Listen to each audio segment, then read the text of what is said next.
ఓం శ్రీమాత్రే నమ. శ్రీ గురుభ్యో నమ. శ్రీమాతరం శరణం శరణం ప్రపర్తే. కిందటి వీడియోలో త్రివిధ ధర్మసూత్రాల్లో ప్రథమమైనటువంటి నిద్రావస్థ గురించి, నిద్రను గురించి ఆ జగన్మాత నాకు ఇచ్చిన జ్ఞానంతో నేను ప్రస్తావించాను. ఈరోజు ఆ త్రివిధ ధర్మసూత్రాల్లో రెండవదైనటువంటి ఆహారము గురించి వివరిస్తాను.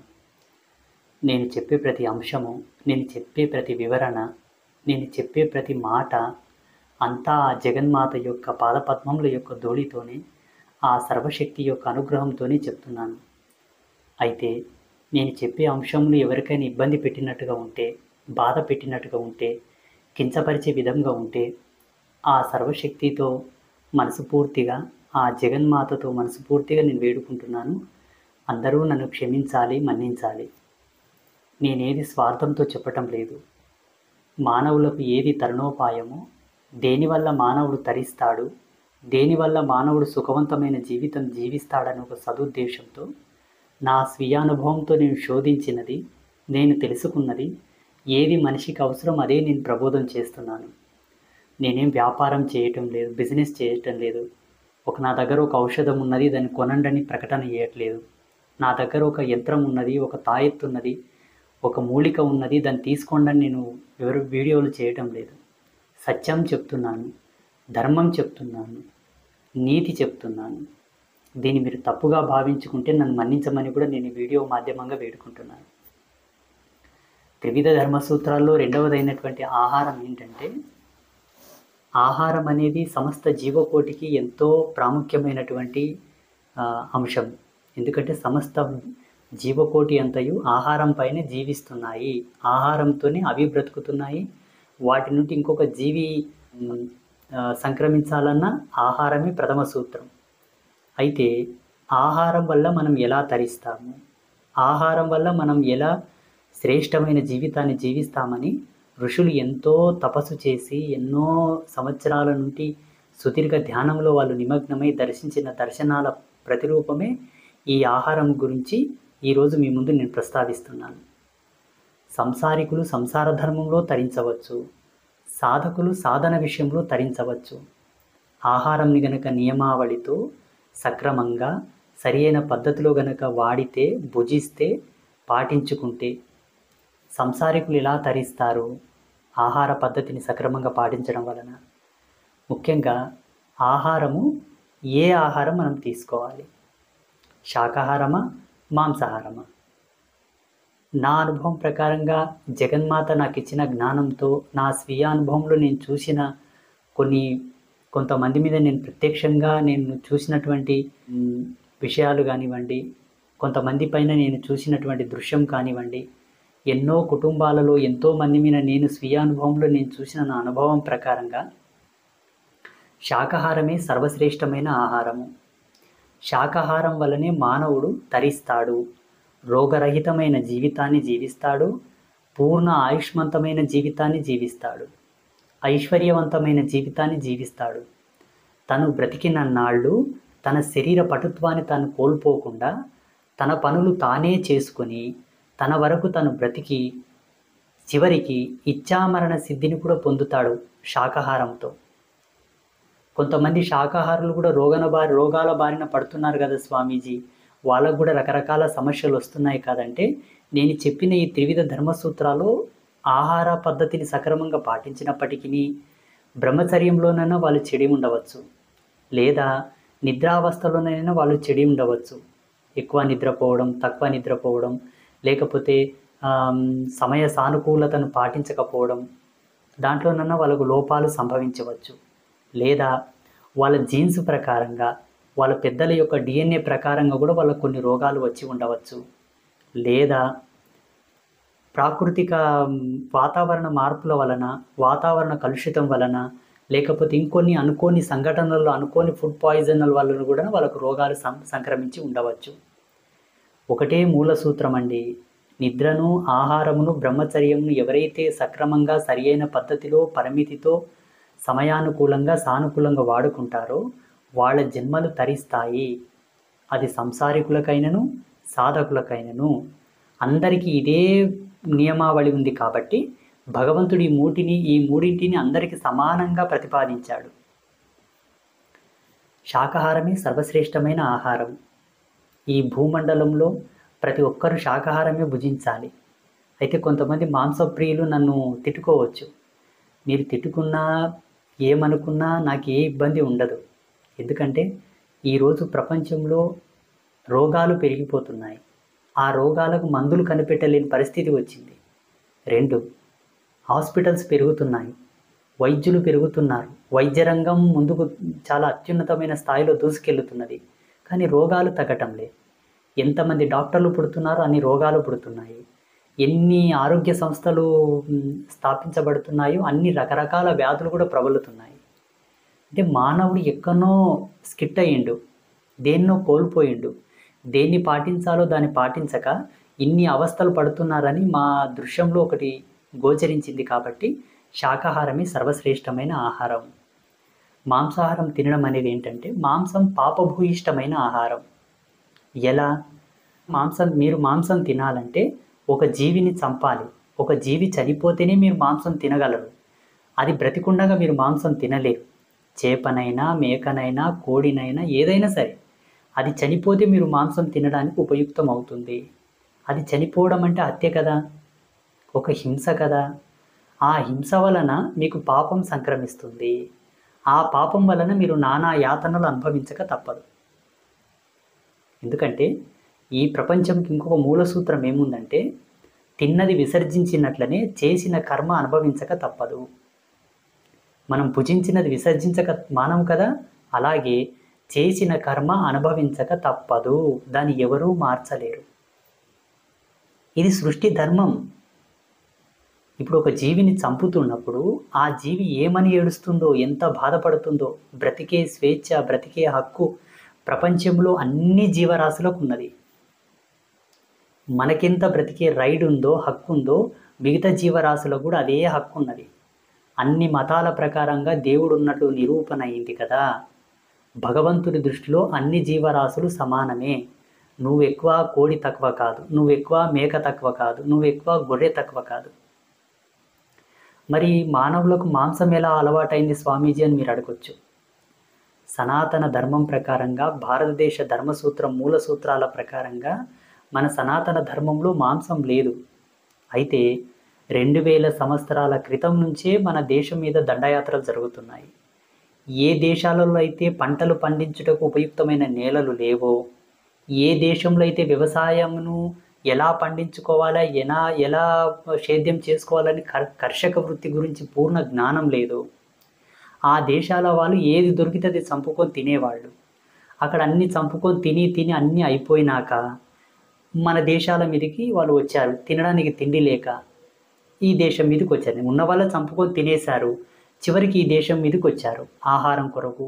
వాళ్ళకు కరువులు ఏర్పడి తినడానికి తిండి లేక వాళ్ళకు వ్యవసాయం చేసుకోవడానికి రాదు. వ్యవసాయం చేసుకుందామన్నా సంయుక్తమైనటువంటి నేలలు లేవు.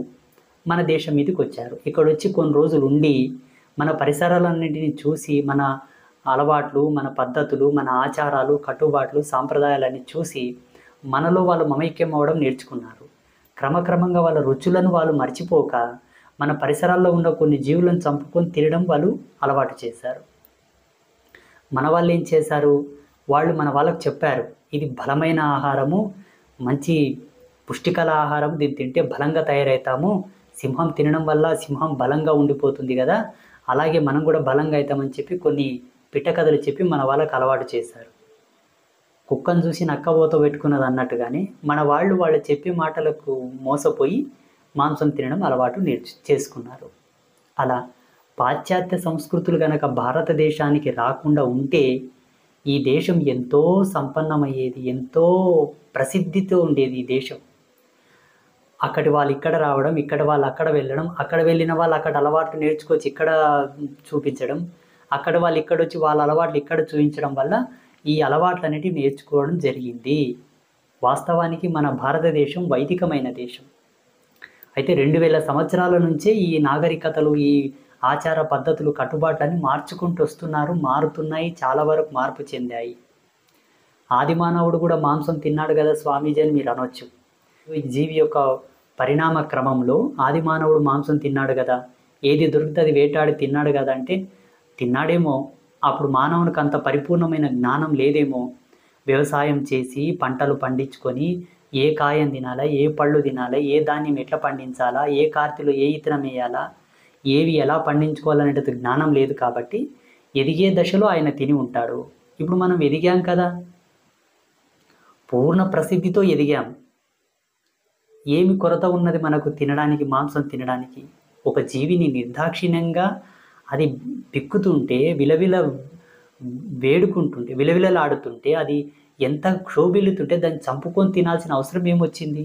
మనకేం తక్కువైంది? ఇప్పుడు 6 ఋతువులు, 3 కాలాలు, ఇంత సుసంపన్నమైన దేశం మన భారతదేశం. ఈ దేశం రత్నగర్భ. పంటలు పండించుటకు సంయుక్తమైనటువంటి నేలలు, పుష్టికరమైన నేలలు, సారవంతమైన నేలలు ఉన్న దేశం మన భారతదేశం. 7 జీవనదులు ప్రవహించే దేశం మన భారతదేశం. కొన్ని దేశాల్లో పంటలు పండించుకుందామంటే నీళ్లు లేవు, అంతా ఉప్పు నీళ్ళే.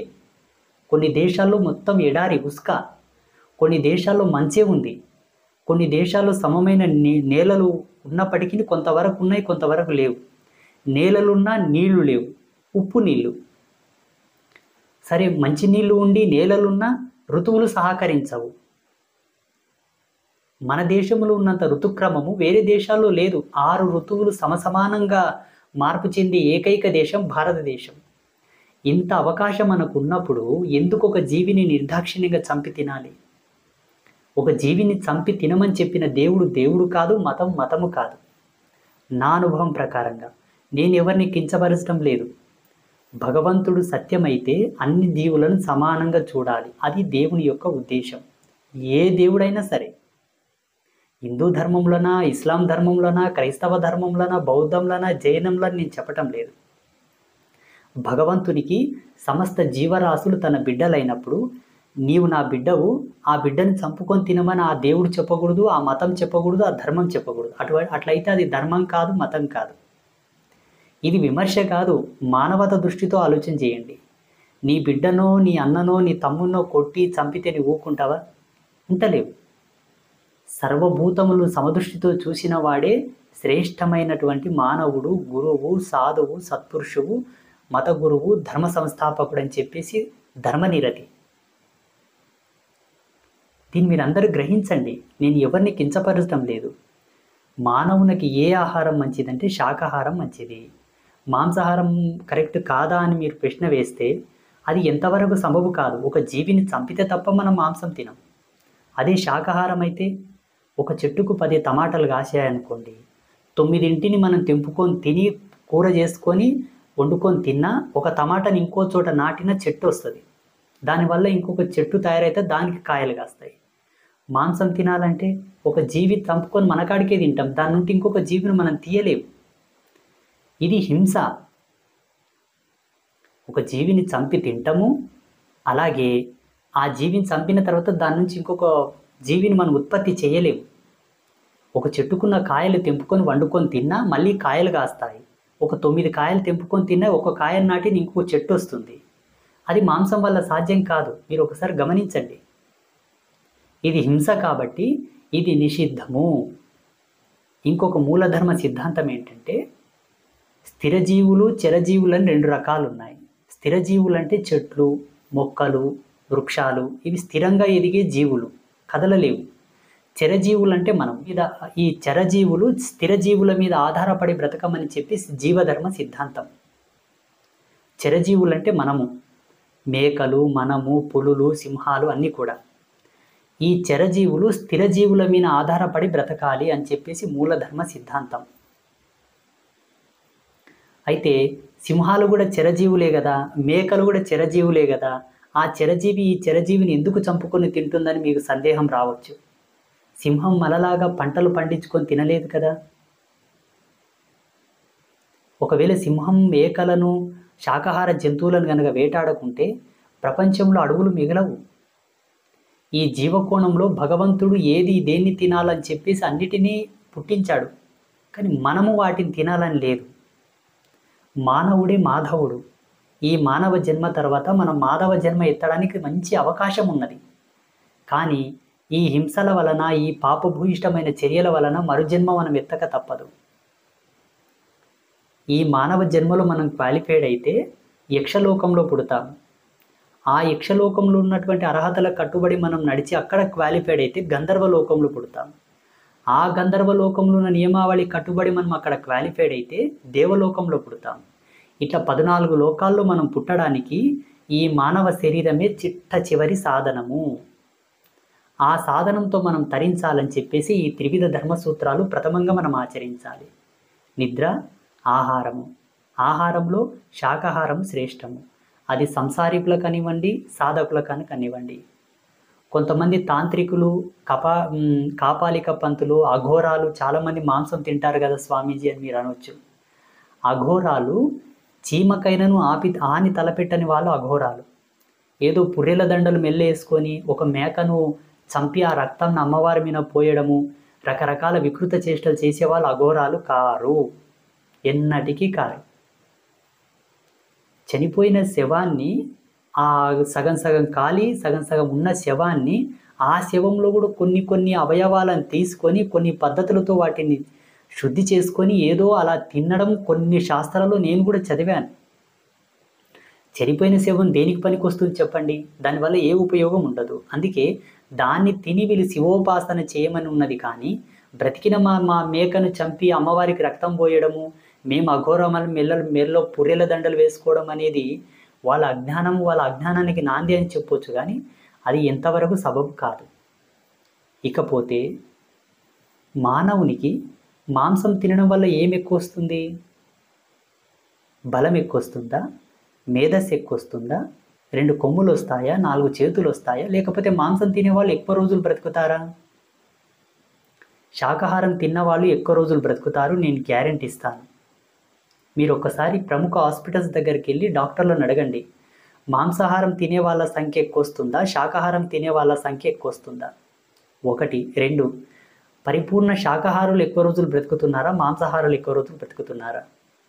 కొంతమంది మాంసాహారాలు కూడా బ్రతుకుతున్నారు కదా స్వామీజీ అని మీరు అనుకోవచ్చు. వాళ్ళ జీన్స్ వలన, వాళ్ళ జీన్స్లో ఉన్నటువంటి ఎనర్జీ కాలం వలన వాళ్ళు ఎక్కువ రోజులు బ్రతకొచ్చేమో. అది అందరికీ సాధ్యం కాదు.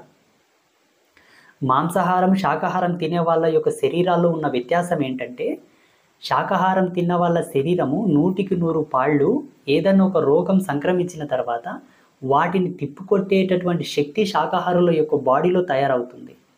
మాంసాహారం తినే వాళ్ళ శరీరంలో ఆ ఇమ్యూనిటీ సిస్టమ్ ఉండదు. ఏదైనా ఒక రోగం గ్రస్తిస్తే ఆ రోగం పూర్తిగా నయం అవ్వడానికి చాలా రోజులు పడుతుంది. అది నయం కాక ఆ రోగంతోనే వాళ్ళ అంతం కూడా కావాల్సి వస్తుంది. ఎందుకంటే ఆ జీవిని చంపిన ఉసురు మన ఈపున ఉంటుంది. 1. 2, మాంసాహారం తినడం వల్ల మన శరీరం పుచ్చువట్టిన కట్టేలాగా అవుతుంది తప్ప ప్యూరిఫైడ్గా ఉండదు. కాయగూరలు, ఆకుకూరలు, పప్పు దినుసులు, చిరుధాన్యాలు మనం తిన్నామనుకోండి, పరిపూర్ణమైన పుష్టి, పరిపూర్ణమైనటువంటి ఆయుష్ మన ఆత్మకు, మన శరీరానికి ఆవరిస్తుంది. కాబట్టి ఎంత పెద్ద జబ్బు వచ్చినా మన శరీరం తిప్పికొడుతుంది. డాక్టర్ల యొక్క ట్రీట్మెంట్ కూడా మన శరీరం సహకరిస్తుంది. మనం వేసుకున్న మాత్రలు కానివ్వండి, ఔషధాలు కానివ్వండి, మన శరీరం మీద తొందరగా ప్రభావం చూపిస్తాయి. మాంసాహారం తిన్న వాళ్ళ శరీరం మీద తొందరగా ఆ మెడిసిన్స్ కానీ, ఆ ట్రీట్మెంట్ కానీ రిఫ్లెక్ట్ అవ్వదు, వాటి ప్రభావం చూపదు. కొన్ని సందర్భాల్లో మాంసాహారం తిన్న వాళ్ళ శరీరము డాక్టర్ యొక్క ట్రీట్మెంట్ కూడా సహకరించదు. బాగా గుర్తుంచుకోండి. కావాలంటే మీరు గాంధీ హాస్పిటల్కి వెళ్ళి చూడండి, ఉస్మానియా హాస్పిటల్కి వెళ్ళి చూడండి. నేను ప్రత్యక్షంగా లైవ్లో కొన్ని జీవితాలు చూశాను. నా దగ్గరికి చాలామంది వస్తుంటారు.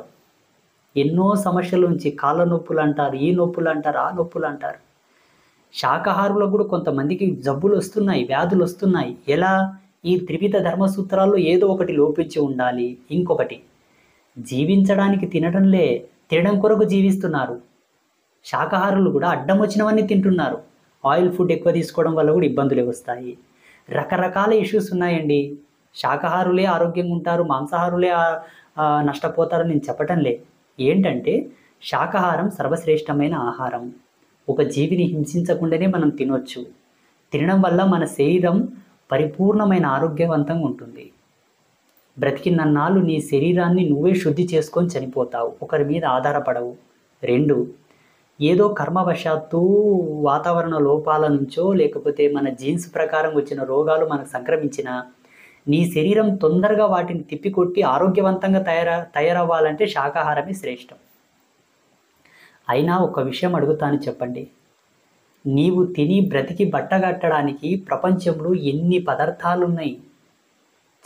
చిరుధాన్యాలు ఉన్నాయి, డ్రై ఫ్రూట్స్ ఉన్నాయి, పళ్ళు ఉన్నాయి, కాయలు ఉన్నాయి, ఆకుకూరలు ఉన్నాయి, ఎన్నో రకరకాల పదార్థాలు నువ్వు తిని బ్రతకొచ్చు. ఒక్క మాంసాహారమే తింటే నువ్వు బ్రతుకుతావని రూల్ లేదు కదా. ఒకసారి ఆలోచించండి. నువ్వు తిని బ్రతకడానికి భగవంతుడు ఎన్నింటిని పుట్టించాడు, ఎన్ని ధాన్యములు ఉన్నాయి, ఎన్ని రకాల వంటకాలు ఉన్నాయి. సుకేషు రచించినటువంటి పాకశాస్త్రంలో 3000 రకాల వంటకాల గురించి ఉన్నది. ఇప్పుడు రాసింది కాదది. రామాయణ మహాభారత రామాయణాల కన్నా ముందు రచించినది పాకశాస్త్రం. కొన్ని లక్షల సంవత్సరాల కింద సుకేషు ఋషి రచించాడు పాకశాస్త్రం గురించి.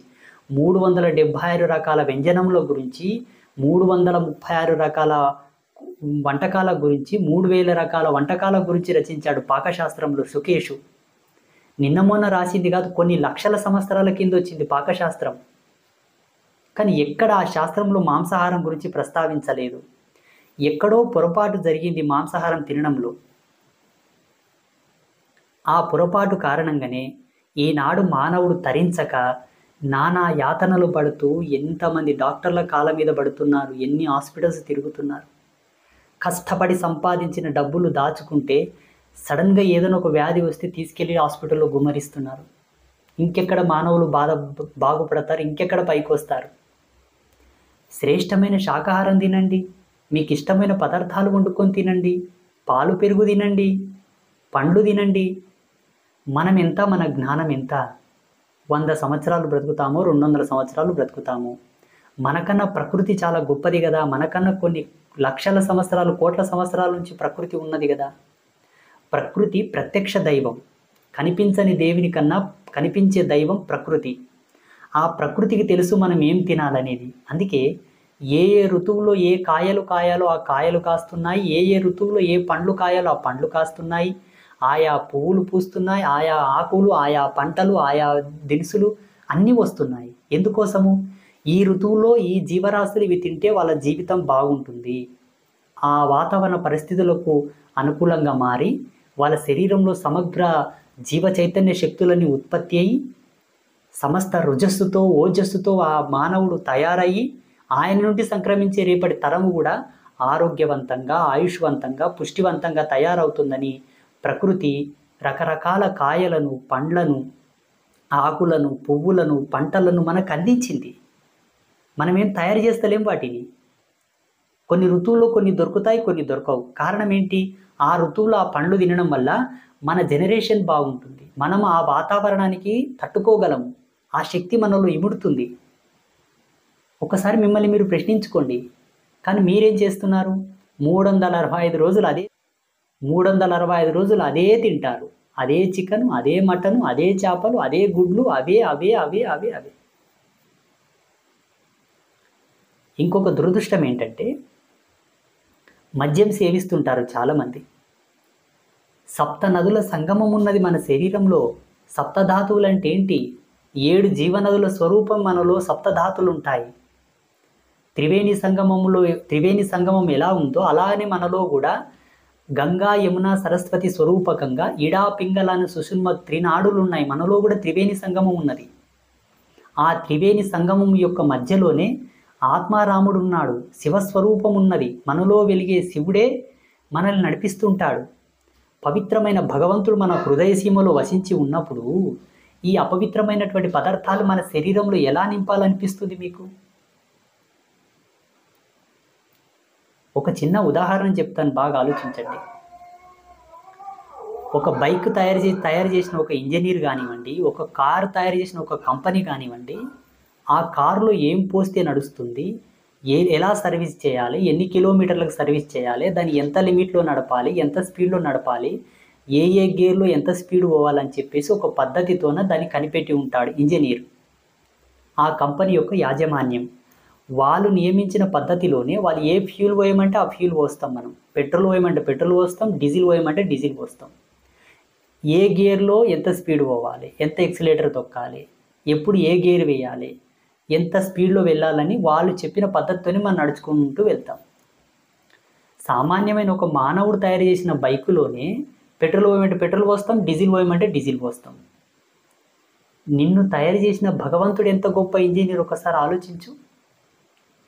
అంత గొప్ప భగవంతుడు అంత గొప్ప ఇంజనీర్ నేను తయారు చేశాడు. మీ భాషలో చెప్తున్నాను ఇంజనీర్ అని. ఒక సామాన్యమైన మానవుడు తయారు చేసిన బైకులోనే ఏది పోయమంటే అది పోసి మీరు నడుపుతున్నారు కదా. నిన్ను తయారు చేసిన భగవంతుడు నీ శరీరంలో ఏం పోయాలో అది పోయమని చెప్పినప్పుడు ఎందుకు మీరు పోయటం లేదు? అడ్డం వచ్చినవన్నీ పోస్తున్నారు. మళ్ళీ మీ శరీరాలు ఎలా సుఖవంతంగా నడుస్తాయి చెప్పండి?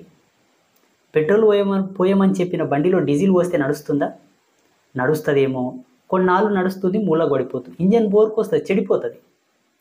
డీజిల్ పోయమన్న బండిలో పెట్రోల్ పోస్తే నడుస్తుందా? నడుస్తుందేమో, కొన్నాళ్ళు నడుస్తుంది, అది రిపేర్కి వచ్చి చెడిపోయి గ్యారేజ్లో పడుతుంది. అలాగే నీ శరీరానికి కూడా నువ్వేం పోయాలో భగవంతుడు కొన్ని లక్షల సంవత్సరాల ముందే చెప్పాడు. ఒక ఋషి రూపంలో, ఒక గురువు రూపంలో వచ్చి ఆయన ప్రత్యక్షంగా శంఖచక్రాలుగా పట్టుకొని వచ్చి నీ ముందరకు చెప్పకపోయినా దైవం మానుష రూపేణ అన్నారు కదా పెద్దలు. ఆ మనిషి రూపంలో వచ్చి చూడు నాయన, నీవు గిది తింటే మంచిది, గిది తింటే చెడు, నీ శరీరంలో గిది పోయొద్దు. ఒక బండిలో పెట్రోల్ డీజిల్ పోసినట్లనే, యజమాని చెప్పినట్లనే ఒక బండిలో మనం పెట్రోల్ డీజిల్ పోసుకొని నడుపుతున్నాం కదా. మరి భగవంతుడు చెప్పిన పద్ధతిలోనే నీ శరీరంలో ఏం పోయాలో అది పోయకుండా అడ్డం వచ్చిన చెత్త అంతా పోస్తే మరి నీ శరీరం చెడిపోయి హాస్పిటల్లో పడి ట్రీట్మెంట్ కొరకు బండ్లు కదా గ్యారేజ్కి పోయినట్లు మీ శరీరాలు హాస్పిటల్కి పోకుండా ఎక్కడ పోతాయి? మరి ఒక్కసారి ఆలోచించుకోండి. మీ జీవితాలు మీ చేతిలోనే ఉన్నాయి. ఏ డాక్టర్ కూడా మాంసం తినొద్దని చెప్పాడు. ఎందుకు చెప్తాడు? మీరు మాంసం తింటేనే హాస్పిటల్కి వెళ్తారు, వాళ్ళ వైద్యం నడుస్తుంది, లక్షలు పోసి వాళ్ళు డాక్టర్లు అయి ఉంటారు.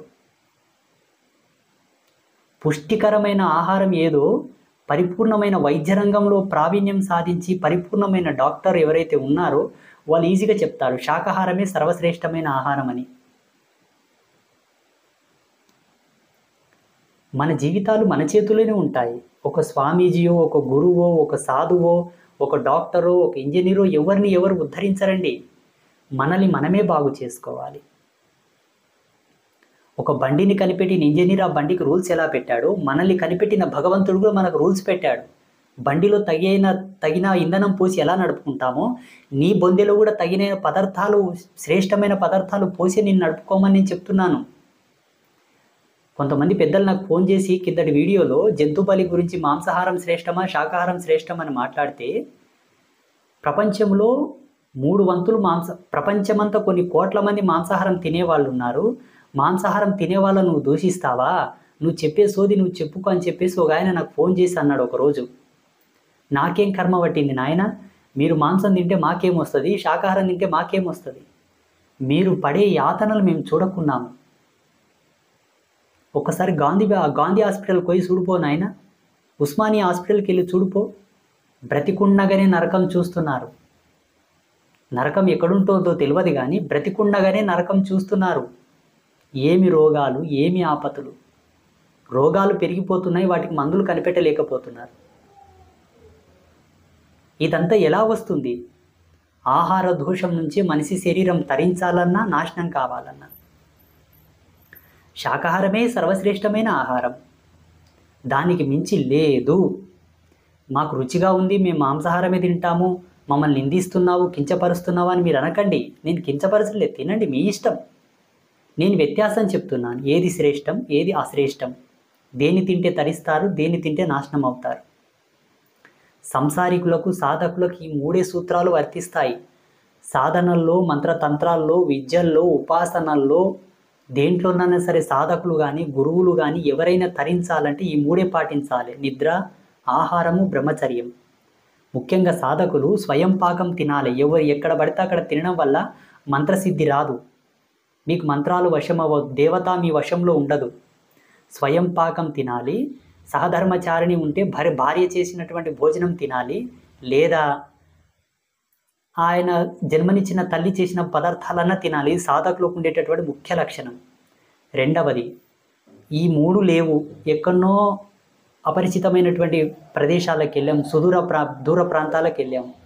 సాధకుడు భిక్షాటన చేసుకోవాలి, అది కూడా శాకాహారం.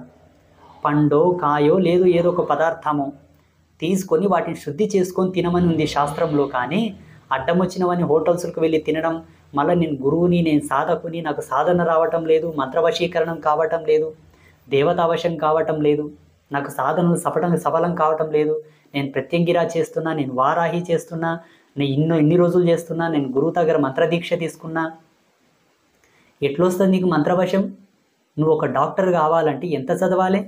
అలాగే నువ్వు ఒక సాధకుడిగా పరిపూర్ణతను సాధించాలంటే ఈ 3 పాటించాలి. సంసారికులు కూడా అంతే. సంసారంలో మీరు తరించాలంటే, తరించడం అంటే ఏంటి? తరించుట అనుటకు 3 లక్షణాలు ఉన్నాయి. అప్పులు లేకపోవడం, రోగాలు లేకపోవడం, మీకు శత్రుభయం లేకపోవడం, మీ మీద ఎవరి శత్రువులు కానీ పగలు కానీ ప్రతీకారం లేకపోవడం. ఈ 3 ఎవరికైతే లేకుంటాయో వాళ్ళను భగవంతుడు యాక్సెప్ట్ చేసినట్టు లెక్క. భగవంతుని యొక్క అపారమైన కరుణ, అనంతమైన కృప మీకు సిద్ధించిందంటే ఈ 3 ఉండవు. 100కి 99% మీకు ఉండవు. ఏ ఒక్క పర్సెంటేజ్ ఉన్నా అది పెద్దల యొక్క అంశం, పెద్దల యొక్క శాపమో, పెద్దల యొక్క కర్మనో, పెద్దల యొక్క DNA మన శరీరంలో ఉంటుంది కదా. వాళ్ళు సంపాదించిన ఆస్తులు మనం తిన్నట్టే వాళ్ళు చేసిన పాపకర్మలు కూడా మనకు సంక్రమిస్తాయి. వాళ్ళ DNA, వాళ్ళ జీన్సే కనుక మన శరీరంలో ఉంటే తప్పదు. నేను చాలా వీడియోలో చెప్తున్నాను, యద్గుణం తత్కార్యం అని చెప్పింది శాస్త్రం. మనకు మనమే సాటి, మనకు మనమే రాజు, మనకు మనమే చక్రవర్తి, మనకు మనమే, ఎవరికి ఎవరు కారు. ఉద్ధరించుకోవాలన్నా, నాశనం కావాలన్నా మన చేతుల్లోనే ఉంటుంది. బాగా గుర్తుంచుకోండి. అయితే మీకు ఒక సందేహం రావచ్చు, ప్రపంచంలో మాంసాహారం తిన్నవాళ్ళు పెద్ద పెద్ద సైంటిస్టులు అయ్యారు కదా, పెద్ద పెద్ద మేధావులు ఉన్నారు కదా, మాంసాహారం తిన్న వాళ్ళంటే నేను వాళ్ళ గురించి చెప్పాల్సిన అవసరం లేదు. మాంసం తిన్న సింహానికి కూడా చాలా బలం ఉంటుంది. అట్లయితే ఎద్దు మోసినంత బరువు మోయమని చూద్దాం, ఎద్దు కొట్టినంత గడెం కొట్టమని. ఏంటంటే భగవంతుడు వాటికి కూరలు ఇచ్చాడు, పంజ ఇచ్చాడు కాబట్టి ఈ శాకాహార జంతువులు వాటికి బెదురుకుంటున్నాయి. లేకపోతే వీటికిచ్చే కూరలు పంజలు ఆ ఎద్దులకు కానీ, ఆ గేదెలకు కానీ, ఆవులకు కానీ ఏమని చెప్పండి? వీటికిచ్చిన కొమ్ములు దానికి ఏమని చెప్పండి? సింహానికి. వాటి జన్మలు వేరు, అవి ఎందుకు పుట్టాయి, భగవంతుడు ఎందుకు పుట్టించాడు, వాటి కర్తవ్యం వేరు, వాటి బాధ్యతలు వేరు. వీళ్ళు మాంసం తిని గొప్ప శాస్త్రవేత్తలు అయ్యారు, తెలివిమంతులు అయ్యారు, పెద్ద పెద్ద డాక్టరేట్లు తీసుకున్నారు, బుద్ధిమంతులు అయ్యారు, మహనీయులు అయ్యారంటే వాళ్ళ పురా సుకృతం ఉండొచ్చు. ఆ సుకృతార్థం వల్ల ఇప్పుడు గొప్ప వాళ్ళు అయి ఉండొచ్చు. ఇప్పుడు తినే దోషభూయిష్టమైన ఆహారం వల్ల వాళ్ళు కొన్ని సమస్యల పాలు అయి ఉండొచ్చు. మీరు సమగ్రవంతంగా వాళ్ళ రీసెర్చ్ అయితే చేయలేదు కదా, వాళ్ళ పక్కలుండి వాళ్ళ అవస్థలు చూసి ఉండలేరు కదా. పేరుకు వాళ్ళు శాస్త్రవేత్తలు అయి ఉండొచ్చు, గొప్ప వాళ్ళు అయి ఉండొచ్చు, కానీ ఎన్ని యాతనలు పడి ఉంటారు.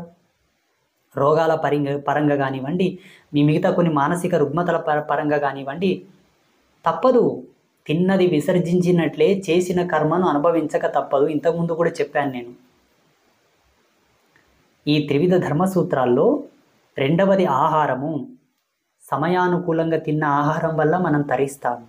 2, శాకాహారం వల్ల తరిస్తాము. సూర్యోదయ సూర్యాస్తమయ సమయాల్లో తినకూడదు, 100కి 100% తినకూడదు.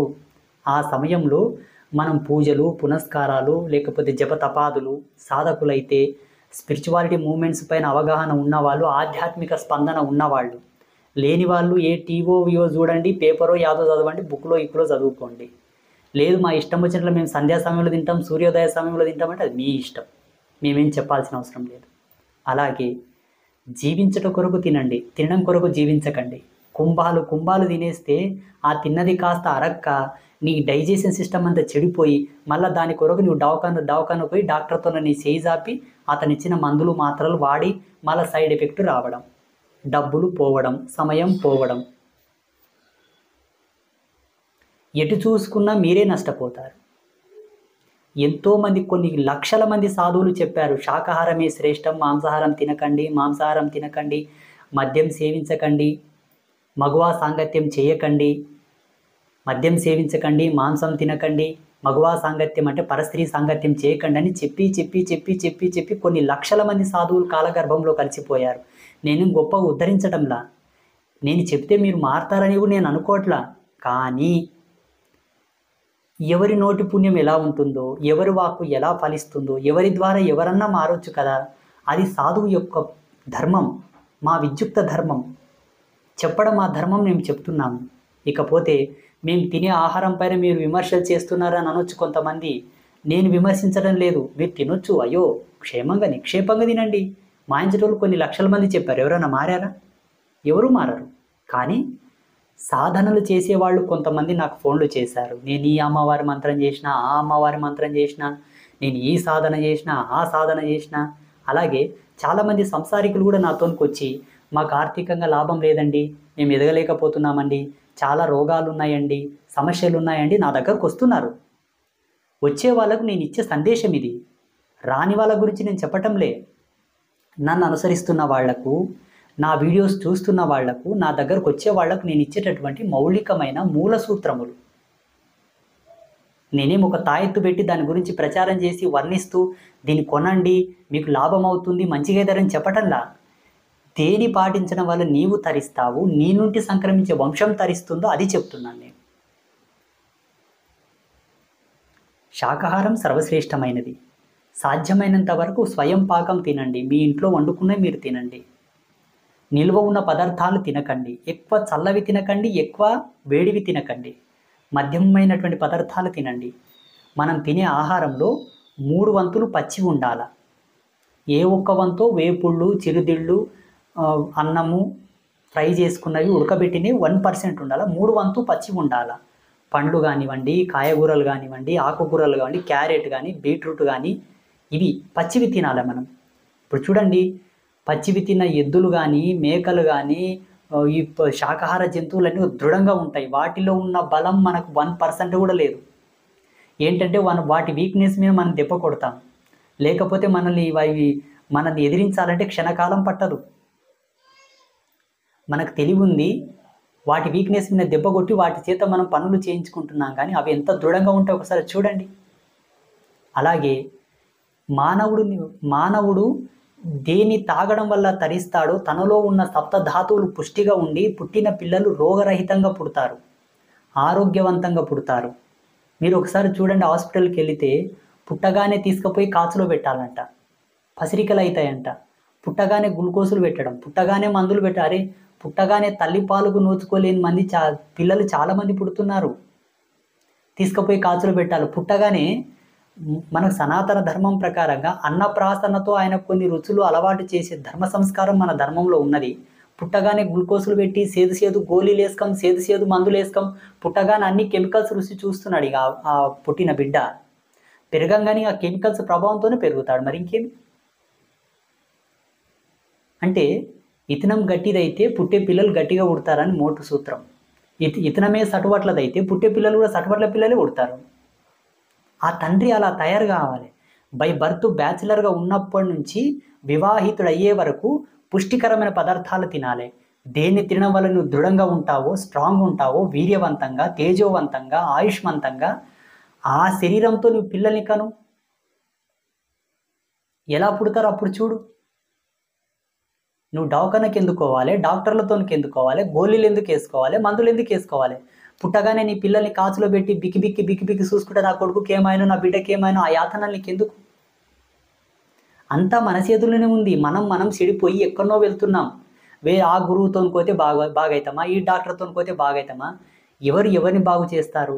డాక్టర్లు కూడా పరిమితి ఉన్నంత వరకు ట్రీట్మెంట్ చేస్తారు. మించిపోతే సూర్యుడి సిగ్నేచర్ పెట్టుకుంటారు, చేసే కాడికి చేస్తారు, బిల్లు కట్టించుకుంటారు, దొబ్బుతారు. మన నోట్లో మనం పోసుకొని తీసుకుపోయి బొందిలో వాడేసుకుంటాం తప్ప, మన కొంపలారతాయి తప్ప అందరు బాగుంటారు. బాగా గుర్తుంచుకోండి, శాకాహారమే సర్వశ్రేష్టమైన ఆహారము. ఈ త్రివిధ ధర్మసూత్రాల్లో ఆహారం ఎందుకు పెట్టారంటే, ఆహారం నుంచి కూడా జీవుడు తరిస్తాడు. ఉపయుక్తమైనవి, శాకమైనవి, శ్రేష్టమైనవి, పాపరహితమైన పదార్థాలు తినడం వల్ల సాధకులు సాధనలో తరిస్తారు, సంసారికులు సంసారంలో తరిస్తారు. లేకపోతే పాపమైన ఆహారం తింటే ఏమవుతుంది? దాని ఉసురు మనకు తగిలి అడ్డమొచ్చిన రోగాలు, అడ్డమొచ్చిన నొప్పులు, అది ఎట్లా బిక్కి చచ్చిపోయి మనకు ఆహారం ఇస్తుందో, మనం కూడా రోగాల బారిన పడి బిక్కి అవస్థలు అనుభవించక తప్పదు. Very simple. కొట్టినోనికి కొట్లు తప్పవు, తిట్టినోనికి తిట్లు తప్పవు. ఇంకా మనం చేసుకున్న కర్మలు ఎట్లా తప్పుతాయి చెప్పండి? మాలాంటి స్వామీజీలు బాగు చేస్తారని అజ్ఞానంలో బ్రతకకండి. మాకు కూడా సమస్యలు ఉంటాయి, మాకు కూడా నొప్పులు ఉన్నాయి, మాకు కూడా బాధలు ఉన్నాయి. పెద్ద పెద్ద పీఠాధిపతులు ఐసీయూలో అడ్మిట్ అవుతున్నారు, కావాలంటే చూడండి. నిత్యం అనుష్ఠానం మంత్రమహీషే శరీరంతో ఉన్నవాళ్ళు, సాధనలో ఉన్నవాళ్ళు, భగవంతునితో సత్సంబంధం ఉన్న గురువులు కూడా ఎమర్జెన్సీ వార్డులో అడ్మిట్ అయ్యి సమాధి స్థితిని పొందిన వాళ్ళు ఉన్నారు. మీరెంత? ఇంకా ఈ స్వామీజీలు మిమ్మల్ని ఉద్ధరిస్తారు. నీవు తిన్న కంచం నువ్వు కడుక్కున్నట్లనే నీవు చేసిన పాపాలు కూడా నువ్వు కడుక్కొని రమ్మన్నాడు దేవుడు. తిన్నాక నీ చెయ్యి శుభ్రంగా కడుక్కుంటావు కదా, తిన్నాక నీ కంచం శుభ్రంగా కడుక్కుంటావు కదా, నీవు విసర్జించింది కూడా శుభ్రంగా కడుక్కుంటావు కదా, అలాగే నువ్వు చేసిన పాప కర్మలు కూడా కడుక్కొని నాతోనికి రా అంటాడు దేవుడు. మైలు పెట్టుకొని రా అన్నాడు. ఇదంతా ధర్మ సూక్ష్మం, లోతు. ఏదో విమర్శాత్మకంగా మీరు చూస్తే మీరు చెడిపోయినట్టు అవుతుంది. ఇప్పుడు మంచి చెప్పే మాలాంటి వాళ్ళని నిందిస్తే ఇంకెవరు మీకు మంచి చెడులు చెప్పేది? పాఠాలు చెప్పే ఉపాధ్యాయుని మనం తిట్టితే, విమర్శిస్తే, ఆయన పాఠాలు చెప్పుకుంటే మనం ఇంజనీర్లం అవుతామా, డాక్టర్లం అవుతామా? ధర్మనీతిని, సంసార నీతిని చెప్పే మాలాంటి సన్యాసులను మీరు ఎంకరేజ్ చేయాలా? ఎందుకు ఈ విషయం చెప్తున్నానంటే, కిందటి వీడియోలో నన్ను ఒక పెద్ద మనిషి ఫోన్ చేసి కొన్ని మాటలు అన్నాడు. కొన్ని కోట్ల మంది తినే ఆహారాన్ని నువ్వు నిందిస్తావా, క్షుద్రమైన ఆహారం అంటావా, నీచమైన ఆహారం అంటావా అంటే ఏం ముద్దు పెట్టుకోవాలా, కౌగిలించుకోవాలా? మానవులు పడుతున్న యాతన మీరు కనిపిస్తలేదా? మరి బాగు చేయండి. అరే పేదవాళ్ళండి, మీకంటే డబ్బులు ఉంటాయి, పోయి దవాఖానలో చూపించుకుంటారు, ఎమర్జెన్సీలో అడ్మిట్ అవుతారు, ఐసీయూలో అడ్మిట్ అవుతారు, మీరు చూపించుకుంటారు డాక్టర్లకు డబ్బులు వచ్చి పల్లెటూరులో వచ్చి చూడండి. పేదవాళ్ళ బతుకులు చూడుర్రి. గవర్నమెంట్ హాస్పిటల్కి పోతే కుక్కల కన్నా హీనం, కుక్కలన్న నయం. నాక్కొని బాగా చేసుకుంటాయి పుండ్లు. ఇటు నాకలేరు, అటు సావలేరు. పోయి గవర్నమెంట్ హాస్పిటల్లో చూడుకోండి పేదల పరిస్థితులు ఎలా ఉన్నాయో.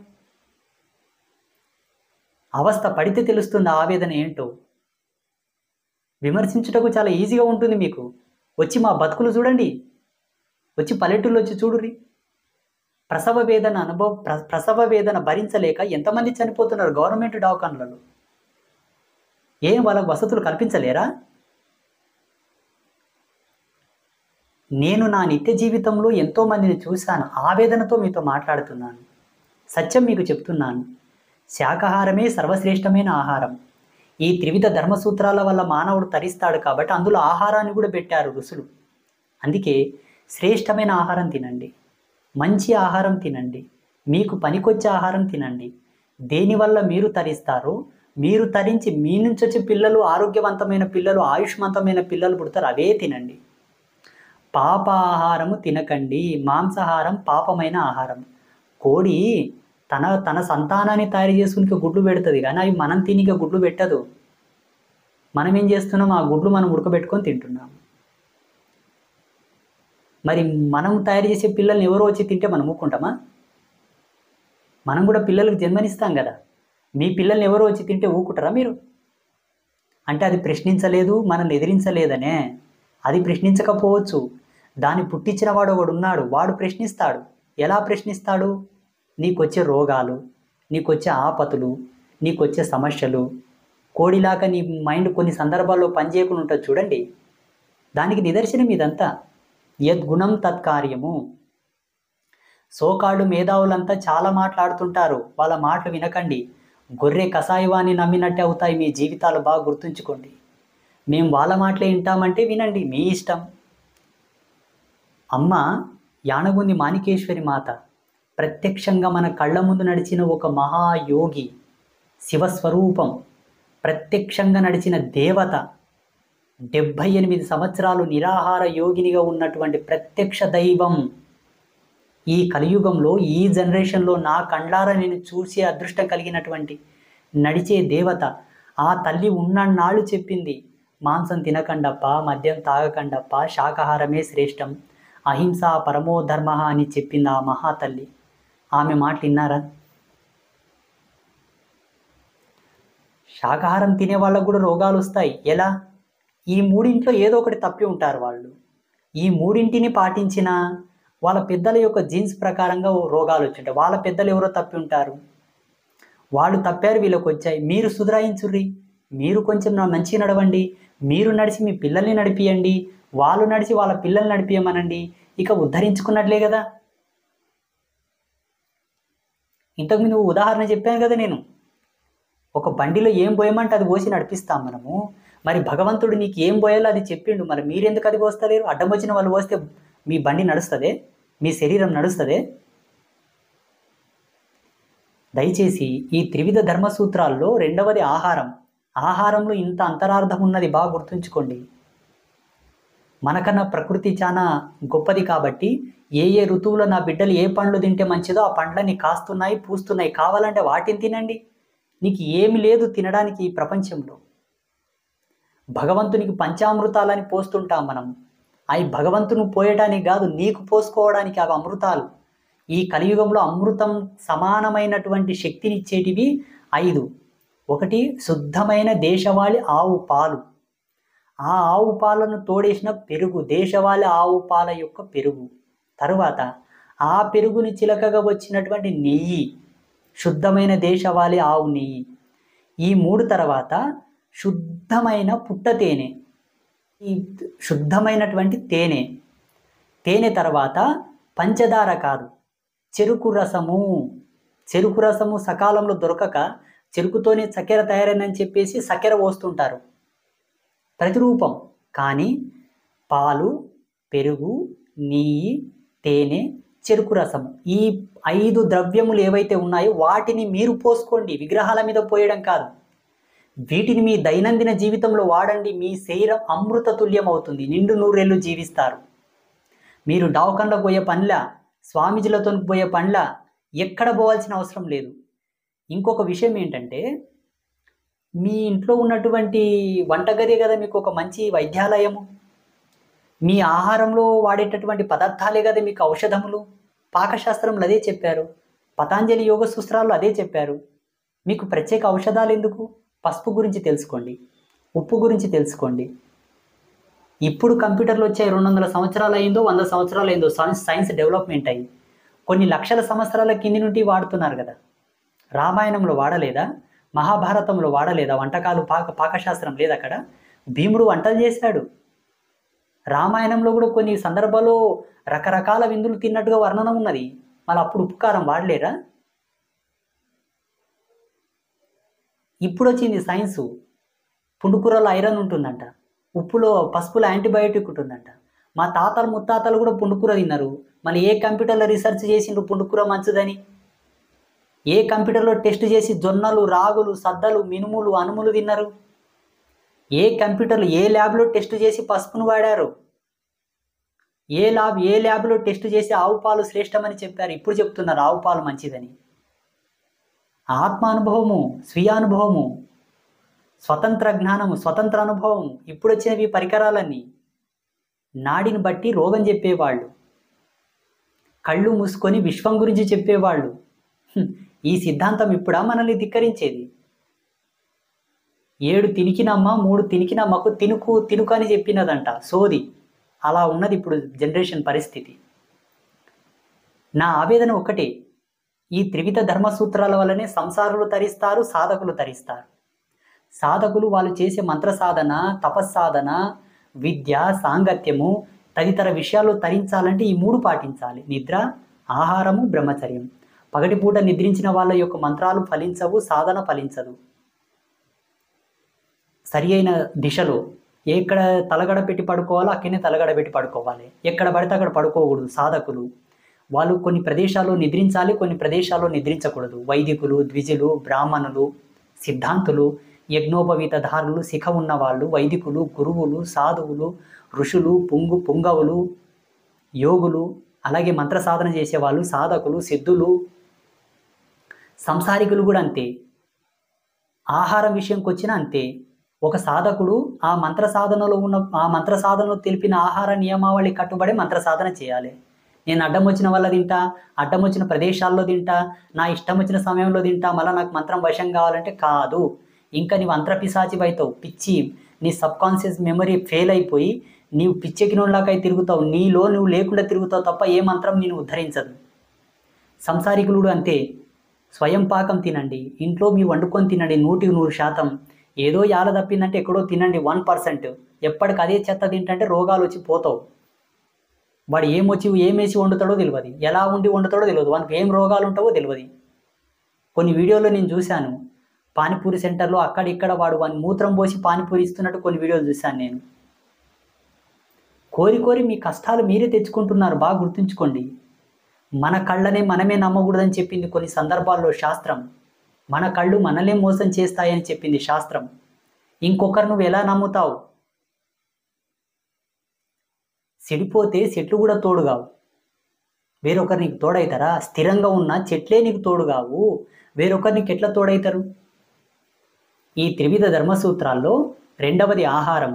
నేను చెప్పిన పద్ధతిలో శ్రేష్టమైన ఆహారము సమయానుకూలంగా మిత ఆహారము, స్వల్ప ఆహారము, అల్ప ఆహారము, శాకాహారము సమయానుకూలంగా నీవు జీవించుటకు ఎంత అవసరమో గంతే తిని మిగతాది నిల్వ చేసుకొని మిగతా జీవరాశులకు పెట్టు. ఇంట్లో నిల్వ చేసుకొని కుళ్ళిపోగానే చెత్త కుప్పలో పాడేయం వల్ల కూడా పాపం తగ్గుతుంది. మరో జన్మ ఉన్నా, నీ నుండి వచ్చిన పిల్లలున్నా వాళ్ళకు తినడానికి తిండి కూడా లేకుండా కావచ్చు. ఎందుకంటే ఆహారాన్ని వ్యర్థం చేసినటువంటి పాపం మీకు చుట్టుకుంటుంది కాబట్టి. శాస్త్రం ఎప్పుడు తప్పు చెప్పదు. కొన్ని లక్షల మంది మీద సజీవంగా రీసెర్చ్ చేసి చెప్తుంది శాస్త్రం. ఇప్పుడున్న డాక్టర్లు కానివ్వండి, సోకాళ్ళు పెద్దలు చనిపోయిన శవాల మీద రీసెర్చ్ చేసినటువంటి అనుభవాన్ని వర్ణిస్తుంటే, శాస్త్రం ప్రత్యక్షంగా సజీవంగా ఉన్న జీవితాల మీద రీసెర్చ్ చేసి చెప్పింది అదే శాస్త్రం. శాస్త్రం అంటే శాసించున్నది. ఏదైతే మనల్ని శాసిస్తుందో, సత్యమై నిత్యమై చిరంజీవి తత్వంతో మనల్ని శాసిస్తుందో అదే శాస్త్రం. అది మన సనాతన ధర్మం. ఇంత గొప్ప ధర్మంలో పుట్టి, ఇన్ని వసతులు, ఇన్ని సౌకర్యాలుండి, ఇంత గొప్ప దేశంలో పుట్టి పాపభూయిష్టమైన ఆహారం తింటూ ఎందుకు మీరు పాపజీవనులు అవుతున్నారు? ఈ త్రివిధ ధర్మసూత్రాల్లో రెండవది ఆహారము. ఈ ఆహారాన్ని ఎలా వాడాలి, ఎంత తినాలి, ఎలా తినాలి, ఏ ఆహారం తింటే మీకు మంచిదో ఆ జగన్మాత ఇచ్చిన జ్ఞానంతో మీకు వివరించాను. ఎవరిని దూషించాలని కాదు, నిందించాలని కాదు. దయచేసి నేను చెప్పే దాంట్లో సత్యాన్ని, నీతిని, లోతును గ్రహించండి. నేను ఒక పేద కుటుంబంలో పుట్టినా, మా కుటుంబంలో ఎన్నో అవస్థలు మేము చూశాం. మా కుటుంబంలో ఎన్నో అవస్థలు నేను చూశాను. చాలామంది నేను చూస్తున్నాను. ఆ అవస్థలను నేను చూసి ఏదో ఉంది, ఏదో మిస్ అవుతున్నది మానవ జాతి, ఏదో కోల్పోతున్నది. ఎక్కడ మిస్ అయింది? ఎందుకు ఈ భగవంతుడు ఈ మానవ జన్మనిచ్చి ఇంత యాతననిస్తున్నాడు? ఏంటని ఎంతో కష్టపడి శోధించగా ఈ త్రివిధ ధర్మసూత్రాల గురించి నాకు ఒక ప్రేరణ కలిగింది. నిద్ర వల్ల కొన్ని ఉన్నాయి, తర్వాత ఆహారం వల్ల కొన్ని ఉన్నాయి, బ్రహ్మచర్యం వల్ల కూడా చాలా ఉన్నాయి.